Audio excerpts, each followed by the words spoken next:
Bien, bonjour à tous. Alors, aujourd'hui, on va parler d'un sujet assez génial qui sont les infographies. C'est-à-dire que, en fait, c'est comment obtenir beaucoup plus d'attention de la part de vos lecteurs, de la part de vos futurs clients ou de la part de vos clients aussi par rapport à tout ce que vous postez, que ce soit sur les réseaux sociaux, sur votre site internet ou sur un blog ou peu importe. En fait, avoir vraiment beaucoup plus d'impact et d'engagement de la part de vos futurs clients. Donc, on va parler de ça. Je vais tout de suite partager mon écran et on va voir ça tout de suite. Alors, voilà, on se retrouve sur mon ordinateur. Donc, les clés d'une infographie réussie. Donc, en fait, comment mettre tout ça en place? Eh bien, ça va être le sujet de cette petite vidéo ici. Donc, alors, déjà, qu'est-ce qu'une infographie? Il faut comprendre ce que c'est. Beaucoup de gens ne connaissent pas suffisamment. Il y a les graphistes qui s'occupent des infographies. Il y a pas mal de personnes qui sont dans le graphisme. Et en fait, une infographie, c'est une combinaison de graphiques, d'images, de textes qui permettent de simplifier ou de présenter une information qui pourrait sembler complexe, soit à lire, soit à écouter, soit à visualiser. Ok. Donc, c'est une façon rapide et très simple de simplifier l'information, en fait. Ça permet améliorer la compréhension, évidemment, et l'engagement de votre audience. Alors, vous voyez, par exemple, quand je dis simplifier le complexe, ça veut dire que c'est faire en sorte que ce qui peut être paraît complexe sur un site internet, il faut savoir que les visiteurs lisent très peu ou de moins en moins, en tout cas, ce qu'il y a sur un site. Donc, faire un texte éventuellement peut aider pour le référencement, mais pas forcément pour le visiteur. C'est ça qu'il faut comprendre. Donc, pour aider le visiteur qui vient sur votre site ou qui lit vos posts, eh bien, ce qui est important, c'est que ça soit euh, rapide et facile. Donc, vous voyez, par exemple, une infographie, c'est ce que j'ai mis à l'autre bout de l'écran à droite, et la version en texte, bah, c'est ce qu'il y a sur la gauche. Donc, vous voyez que la différence, pour traiter par exemple du stress, eh bien, on va avoir un texte complet qui va être génial au niveau du référencement, mais par contre, au niveau de la compréhension, ça commence à être de plus en plus difficile. Il faut avoir gardé l'attention de votre visiteur. Par contre, une infographie, vous voyez, qui a cette forme-là avec des chiffres, avec l'essentiel de l'information, eh bien, va permettre d'avoir tout de suite un coup d'œil, de jeter un coup d'œil et d'avoir les informations qu'on peut avoir sur un texte qui serait beaucoup plus long. Donc, on a une meilleure compréhension, une meilleure rétention. Les gens vont rester beaucoup plus facilement sur votre site Internet ou lire beaucoup plus facilement vos posts. Alors, ça permet aussi d'aider à raconter une histoire. Donc, la narration, raconter des histoires visuelles, et c'est beaucoup plus simple avec des visuels plutôt que des fois un texte. Même pour les personnes qui sont pas très douées en rédaction ou qui ont un peu de mal avec la rédaction, eh bien, l'infographie peut être géniale pour justement raconter des histoires. Par exemple, là, comme je vous ai mis, une infographie qui peut parler des étapes ou d'un parcours sur la méditation ou les bienfaits de la méditation ou comment elle en arriver là. Qu'est-ce qui a fait qu'elle a eu envie d'arriver à la méditation? Donc voilà, ça peut illustrer et ça permet d'avoir une connexion émotionnelle beaucoup plus importante et motivationnelle aussi. Ça motive, il faut tenir compte en fait de la qu'est-ce qui fait qu'un futur client va prendre la décision de venir vous voir ou de prendre rendez-vous? Donc ça, l'infographie peut contribuer justement à la facilité qu'une personne peut avoir à prendre rendez-vous avec vous pour les prochaines séances. Donc, ça permet en même temps d'amplifier l'engagement. C'est beaucoup plus facile de répondre ou d'aide, de rester sur une infographie ou de la partager aussi. Vous voyez l'exemple d'une infographie, par exemple, sur les bienfaits du yoga, eh bien, on peut la répartir de cette façon-là avec 4, 5 points Et ce qui fait qu'on aura les positions essentielles. On n'a pas vraiment besoin de passer du temps à lire un texte et ça permet d'augmenter la visibilité et l'interaction parce qu'on va partager beaucoup plus facilement une infographie de cette façon-là. Ça permet d'éduquer aussi. On s'en sert dans l'éducation pour euh, la compréhension facile de notre audience. Un exemple d'une infographie, vous voyez, qui serait sur la nutrition, l'alimentation, etc., les bienfaits de l'alimentation équilibrée, eh bien, vous voyez, avant, après, et un texte qui serait très difficile à digérer, en fait, eh bien, c'est le cas de le dire avec la nutrition, mais c'est beaucoup plus facile à le digérer avec une infographie comme ceci qui montre justement les légumes, le pourcentage, etc. En un coup d'œil, on a vu tout ce dont on avait besoin ici. Donc, sensibilisation accrue et changement de comportement, évidemment, parce qu'on a beaucoup plus envie de suivre des conseils qui sont mis sous forme d'infographie comme ça, plutôt qu'un texte qui serait trop long à digérer. Voilà, c'est euh, à la fois accessible à tout le monde, donc il faut considérer à chaque fois quand on communique sur le web, il faut penser que c'est comme si on s'adressait à un enfant de 10 ans, donc il faut que ça soit aussi simple pour que justement un enfant de 10 ans puisse le comprendre et l'assimiler beaucoup plus facilement. Donc tout ce qu'on communique sur le web, cherchez pas à faire trop compliqué, ça sert à rien, les gens ne lisent pas et veulent pas passer du temps et de l'attention sur votre contenu. Par contre, une infographie peut vous aider justement à obtenir des façons de communiquer ce que vous voulez transmettre de façon beaucoup plus simple, beaucoup plus facile comme ça, avec différents points comme les couleurs, la police, la mise en page, etc. Et voilà, et ça c'est l'exemple d'une infographie qui peut être facile et compréhensible pour tout le monde. Alors, qu'est-ce qu'il y a dans l'importance d'une infographie? En quoi elle va être impactante? Eh bien, comme on vient de le voir déjà, c'est facile à visualiser. Ça permet de raconter et d'engager notre audience sur notre contenu. Alors maintenant, les clés d'une infographie réussie, comment on procède? Qu'est-ce qu'il vous faut? En tout cas, quels sont les ingrédients d'une infographie qui soit réussie? Eh bien, on va voir ça tout de suite. Alors, la première chose déjà, c'est une évidence au niveau de l'élégance, qu'il faut avoir quelque chose qui soit élégant, qui soit clair, surtout pour le bien-être. On a tendance souvent à compliquer nos informations. Donc, une infographie épurée avec des éléments graphiques en symbolisant le design et puis en mettant quelque chose de très simple, très clair. Vous voyez, on utilise même les espaces blancs des fois pour faire ressortir l'information la plus importante. Le choix des couleurs va être très important dans votre infographie. Il y a la psychologie des couleurs qu'il faut tenir compte. Il y a l'influence de la couleur sur nos humeurs ou sur l'humeur de la personne qui va vous lire, qui va recevoir cette information. Il y a euh, une sélection à faire au niveau de vos couleurs, du message que vous voulez transmettre et surtout dans le bien-être. Eh bien, il faut prendre des couleurs qui inspirent la tranquillité, le calme, etc. Donc, vous voyez, comme je vous ai mis des palettes de couleurs que je fais quand j'accompagne un thérapeute.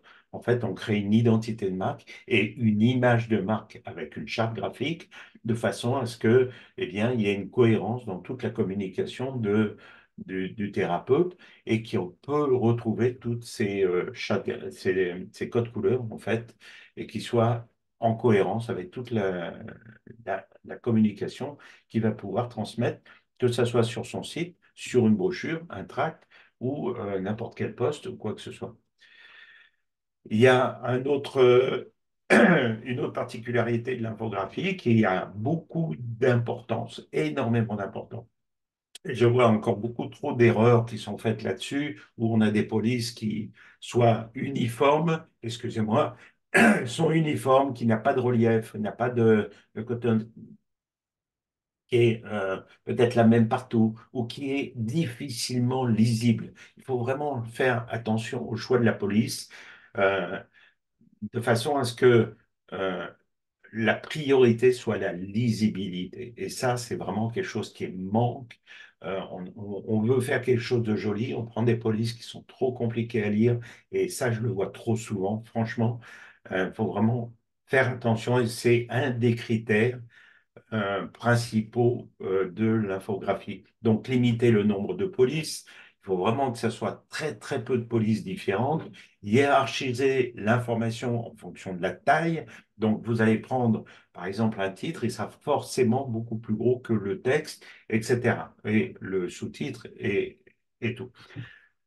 La mise en page va avoir aussi un effet crucial sur votre infographie.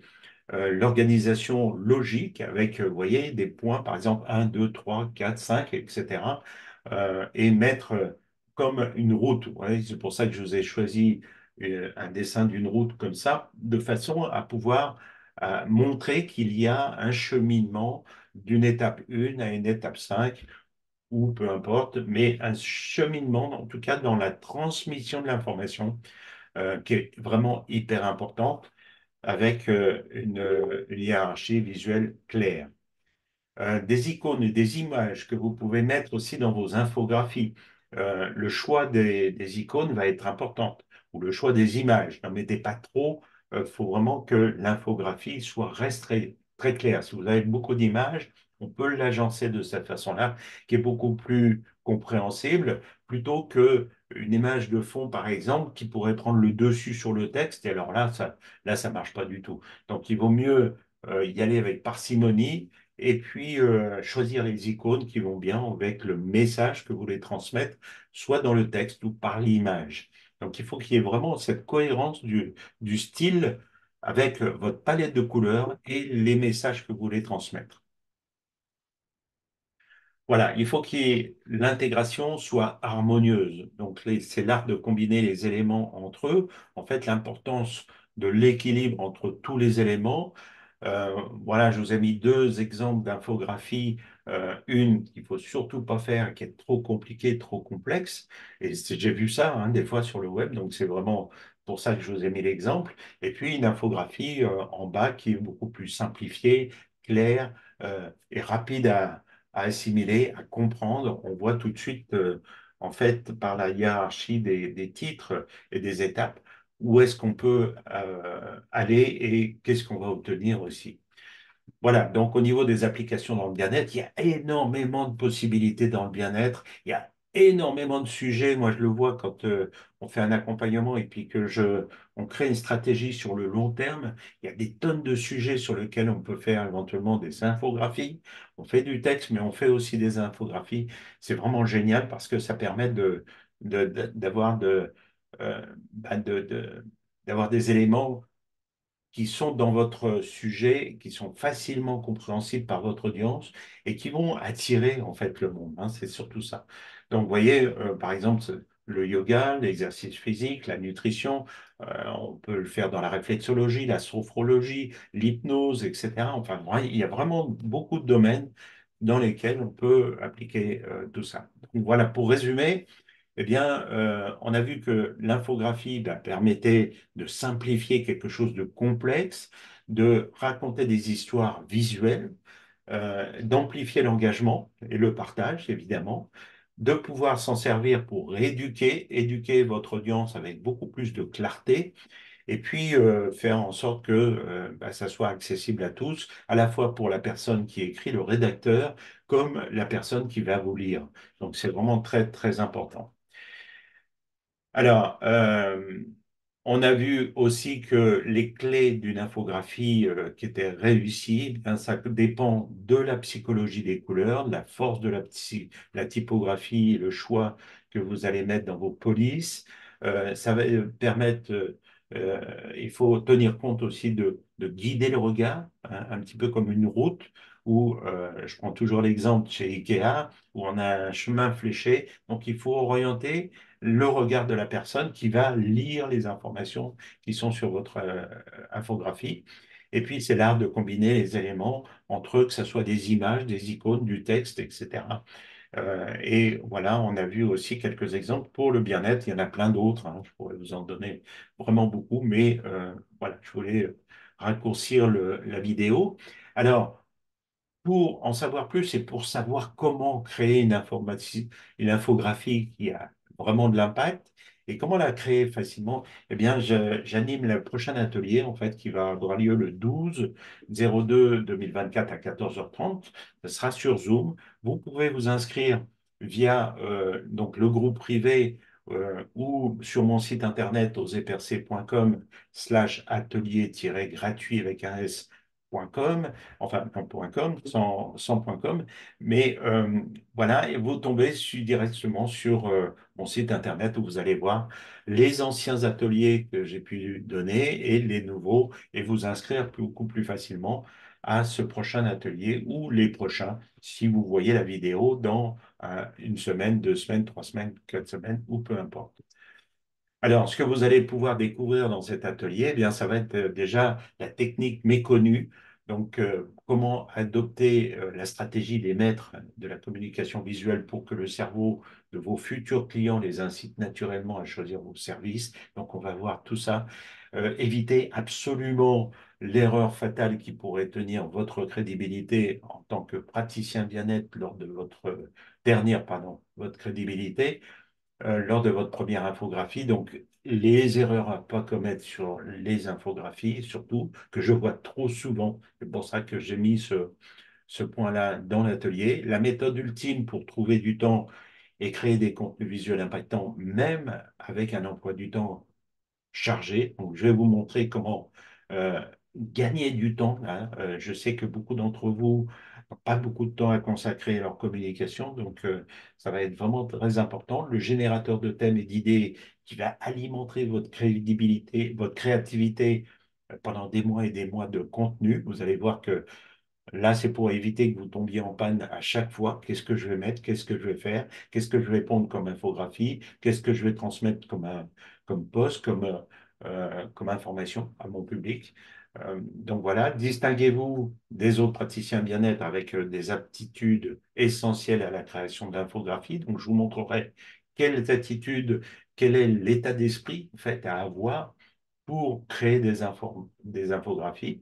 Le raccourci, donc pourquoi 99% des praticiens échouent dans leur communication visuelle et comment vous pouvez éviter leur sort en empruntant ce chemin simplifié qu'on va expliquer durant cet atelier. Voilà, et l'idée, c'est de vous donner toutes les astuces pour augmenter votre vitesse et votre capacité de production vous rendant de plus en plus efficace chaque jour. Donc, on va voir comment mettre en place en fait des thèmes, des templates, de façon à pouvoir les réutiliser rapidement et en quelques minutes pouvoir justement avoir votre infographie que vous pourrez poster au lieu de passer des heures et des heures à essayer de tourner et bidouiller le machin. Donc voilà, le prochain atelier, je vous invite à réserver votre place, surtout sur Facebook, de façon à ce qu'on puisse vous envoyer le lien Zoom le jour de l'atelier. Et si vous ne trouvez pas le lien de l'atelier dans le groupe privé Facebook, vous pouvez y accéder. Sinon, vous allez sur mon site internet oserpercer.com/atelier gratuit et là, vous aurez l'accès et la possibilité de vous inscrire à ce prochain atelier ou éventuellement au prochain atelier. Je vous remercie pour l'attention et puis je vous souhaite une très belle journée. On se retrouve lundi prochain dans cet atelier et j'ai hâte de vraiment vous transmettre vraiment tout le savoir pour avoir des infographies impactantes et qui fait vraiment la différence. Je vous souhaite une très belle journée et je vous dis à très bientôt.